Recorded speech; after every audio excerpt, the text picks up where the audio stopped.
അല്ല, ആ സ്വർണ്ണ നെക്ലേസിന്റെ ചതിയുടെ കഥ നിങ്ങൾക്ക് കേക്കണ്ടേ? അത് പിന്നെ റോൾഡ് ഗോൾഡ് മണ്ണിൽ കുഴിച്ചിട്ടാ പിന്നെ കളർ പോവില്ലേ? ഓ, ആ ചതിയുടെ കഥയാണ് എനിക്ക് പറയാനുള്ളത്. ചതിയുടെ 1000 നിറങ്ങൾ കൊണ്ട് എഴുതിയ ആ കഥ നിങ്ങൾക്ക് കേക്കണ്ടേ? ഓ എന്റെ ചേട്ടത്തി, നിങ്ങളും നിങ്ങളുടെ നെക്ലസും കാരണം രാവിലെ ഞങ്ങളുടെ കുറെ സമയം പോയി. ഇനിയും ചേട്ടത്തിയുടെ കഥ കേട്ടിരിക്കാൻ ഞങ്ങൾക്ക് താല്പര്യമില്ല. ചേട്ടത്തി പോയി ചേട്ടത്തിയുടെ ജോലി നോക്ക്. ഞാൻ പറയുന്ന ഈ കഥയിലെ നായിക ആരാണെന്ന് കേട്ടാൽ നിങ്ങൾ ഞെട്ടും. പിന്നെ ഞൊട്ടും. ഒന്ന് പോ ചേട്ടത്തി. ഇനി ഇവിടെ നിന്ന് താളം ചവിട്ടിയാ ദേ എന്റെ സ്വഭാവം മാറും. പൊക്കോ. ഓ ആ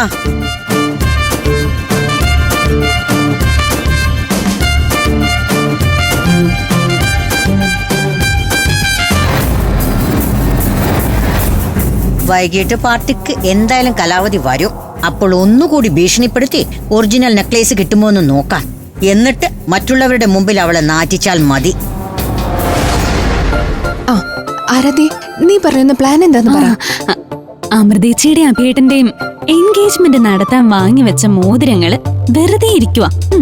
അഭിയേട്ടന്റെ അമ്മയും അശ്വതിയും കലയമ്മയും ആകാശേട്ടനും എല്ലാം ഇന്ന് വൈകിട്ട് വരും. ബർത്ത്ഡേയുടെ അന്ന് മുടങ്ങിപ്പോയ ആ റിംഗ് എക്സ്ചേഞ്ച് ഇന്ന് നമുക്ക് നടത്തിയാലോ?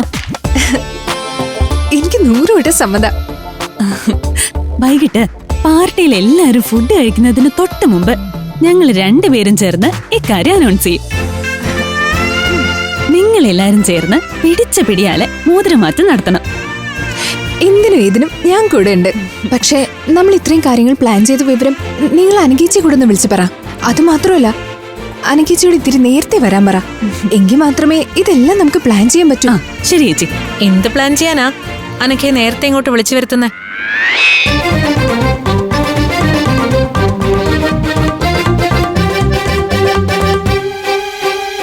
ഞാൻ അറിയാതെ എന്ത് ചുറ്റിക്കളി ഇവിടെ നടക്കുന്നേ? സത്യം പറ, എന്താ നിങ്ങൾ പ്ലാൻ ചെയ്തേ? അത് പിന്നെ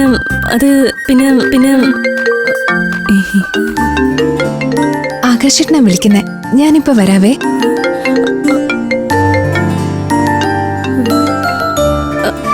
എടീ, അമൃതേച്ചി പറഞ്ഞതുപോലെ ഇന്ന് നമ്മള് വിഷ്ണു സഹസ്രനാമം ചൊല്ലിയില്ലല്ലോ. വാ പോയി ചൊല്ലേച്ചി.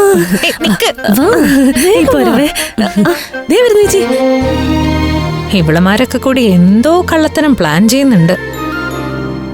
അതെന്താണെന്ന് കണ്ടുപിടിക്കണം.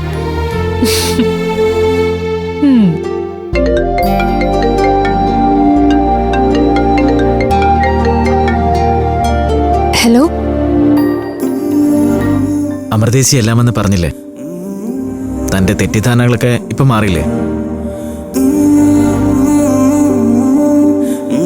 താനിപ്പോഴും പിണക്കാണോ? അല്ല. പിന്നെന്താ ഒന്നും മിണ്ടാത്തെ? അമൃതേച്ചി പറയുന്നതല്ലല്ലോ കാര്യം. പറയേണ്ടവരൊന്നും പറയുന്നില്ലല്ലോ. ഒന്നും മനഃപൂർവ്വം ചെയ്തതല്ല അഖില. സത്യം പറഞ്ഞാൽ ഞാനൊന്നും അറിഞ്ഞില്ല. എന്തായാലും സോറി. ആ, ഇപ്പൊ ഓക്കെ. ഇപ്പൊ മാത്രല്ല, എപ്പോഴും താൻ ഓക്കെ ആയിരിക്കണം.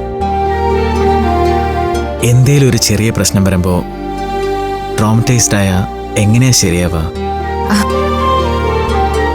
സംഭവിച്ചതൊക്കെ എനിക്കൊരു ചെറിയ കാര്യം അല്ലായിരുന്നു ആകാശേട്ടാ. എന്ത് കാര്യത്തിലായാലും താൻ കുറച്ചുകൂടെ ധൈര്യം കാണിക്കണം. ഇങ്ങനെ തളർന്നു പോകരുത്.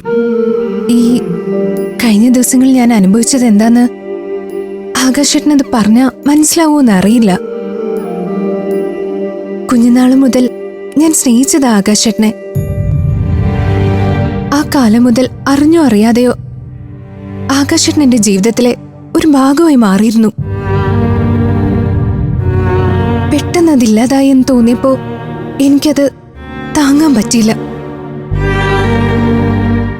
ഓർക്കാൻ കൂടെ പറ്റില്ല എനിക്കത് ഒരിക്കലും. ഫ്ലവേഴ്സ് ഒരുക്കുന്ന കാഴ്ച വസന്തം യൂട്യൂബിൽ പ്രേക്ഷകർക്ക് ലൈവായി കാണാം. ഫ്ലവേഴ്സ് കോമഡിയിൽ ജോയിൻ ചെയ്യൂ, ആസ്വദിക്കൂ.